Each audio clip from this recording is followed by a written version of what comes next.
If you're getting the iPhone may be too close alert and it's kinda annoying, okay, don't worry. I'm gonna show you how to turn it off step by step. This feature is actually there to reduce eye strain. But yeah, sometimes it pops up too much and interrupts what you're doing. So what you're going to want to do is open the Settings app right here. Scroll down a bit and look for Screen Time. Go ahead and tap on it. Now over here, you're gonna see an option called Screen Distance. Tap on that. Okay, now you'll see the toggle for screen distance. Go ahead and turn it off. Oh great, that's it. The iPhone may be too close alert will stop showing up already. Now let me check one important thing with you.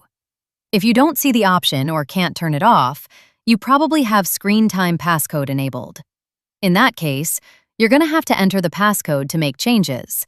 So just enter your Screen Time passcode and then go ahead and turn off the toggle. Anyways, if this alert was bothering you, this fix would definitely help. If you have any other questions, feel free to ask. I would like to help.